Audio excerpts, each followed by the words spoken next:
Bienvenue à vous avec Parole de citoyen. Nous vous emmenons aujourd'hui à Saint-Malo. Saint-Malo, championne de France des locations de courte durée, et ce notamment depuis l'essor des plateformes internet comme Airbnb. Mais cette attractivité suscite des controverses et a même contraint la municipalité à prendre des mesures. Quels sont leurs premiers effets? Réponse sur place. Saint-Malo compte 46 803 habitants selon les chiffres INSEE de 2019. Mais c'est aussi la première destination touristique de Bretagne.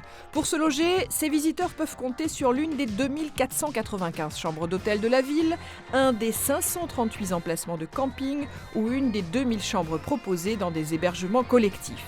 Mais la tendance aujourd'hui, ce sont désormais les logements privés proposés sur des sites comme Airbnb. Leur nombre a explosé ces dernières années. On comptait il y a quelques mois 3000 annonces de ce type. L'avantage par rapport à un hôtel normal, c'est de pouvoir être en famille, rester en famille, avoir des moments de loisirs également dans l'appartement, pouvoir manger une ou deux fois et faire le déjeuner dans l'appartement également. Le prix aussi, et puis aussi c'est plus typique, on peut aussi être avec l'habitant. Des habitants qui ne se réjouissent pas tous de cet engouement. Un collectif de Malouins s'est même constitué pour en dénoncer les dérives entre spéculation immobilière et nuisance de voisinage. Bonjour, vous faites partie du collectif Saint-Malo, j'y vis, j'y reste. Vous avez donné rendez-vous ici pour un exemple bien précis en fait. Exactement, vous allez pouvoir le découvrir. Oui, parce que par exemple cette boîte à clés, là ici, qui est directement accessible au travers de la laverie de l'Intramuros, où il y a 1, 2, 3, 4, 5, 6, ça fait pratiquement 25 clés qui sont prises en direct. Ce qui veut dire en fait que les gens qui viennent, et on comprend qu'ils viennent, Saint-Malo c'est beau, donc il y a plus d'1 million de touristes qui viennent par an à Saint-Malo, ça ne nous gêne pas. Mais du coup, les gens qui viennent, au lieu de vivre la ville, ils la consomment. Ils la consomment comme on prend une canette dans un distributeur automatique ou autre chose. Et le jour où ça ne sera plus qu'une résidence hôtelière avec des remparts autour, petit à petit, plus personne ne viendra. On passera une journée à faire le tour des remparts, ce qui prend 30 minutes et ça sera fini. Donc si on veut que ce soit une vraie ville, il faut qu'il y ait des vrais habitants. S'il faut qu'il y ait des vrais habitants, il faut qu'ils aient de quoi se loger à des tarifs normaux pour acheter ou pour louer. Il faut qu'ils aient des commerces et des services publics qui correspondent à une ville. Il ne faut pas que le touriste évince en quelque sorte de la ville équilibré. les habitants. Du côté des professions liées au tourisme, l'avis est moins tranché, même si chacun est conscient des limites du système. Je sais que ça pose des problèmes intramuros, beaucoup de mouvements, beaucoup de bruit, les changements d'habitation réguliers là. Dans certains immeubles, c'est un peu le bazar parce qu'il n'y a plus qu'un appartement annuel à l'année et autrement c'est que des gens à la semaine. Donc ça pose un peu des problèmes pour les locaux. Ouais. Après, je ne vous cacherai pas que nous, pour notre activité, c'est pas forcément négatif d'avoir des gens qui viennent ponctuellement sur nos sites de pratique nautique. Là. Nous, on est restaurateurs. Donc on n'est pas contre le fait qu'il y ait du monde qui vienne, même pour des petites périodes. Au contraire, ça ramène du monde. Parce que le fait que ce soit mort l'hiver, c'est pas forcément intéressant non plus pour la ville. Oui, donc ça a changé ça. Oui, Un petit peu. Oui. Mais par contre, je pense que c'est pour les étudiants et autres qui cherchent des logements, parce que moi je sais que j'avais fini mes études à Saint-Malo. Pour trouver par contre des logements, de septembre à septembre, ça c'est compliqué. Dès 2019, la municipalité a donc pris des mesures. Elle a contraint les propriétaires de ces logements à se déclarer. 2 ans plus tard, en juin 2021, le nouveau maire a décidé d'aller plus loin en fixant des quotas quartier par quartier. Au total, 1604 autorisations ont été accordées.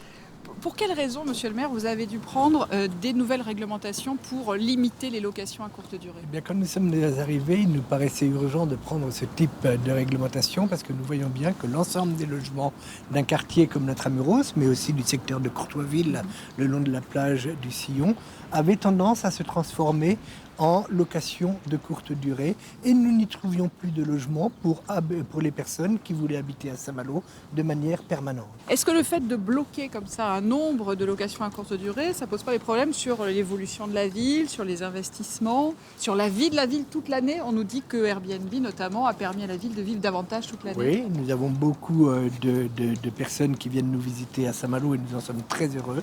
Nous les accueillons toujours nombreuses très volontiers. Ceci étant, le chiffre que nous avons arrêté était le chiffre du nombre de logements régulièrement déclarés.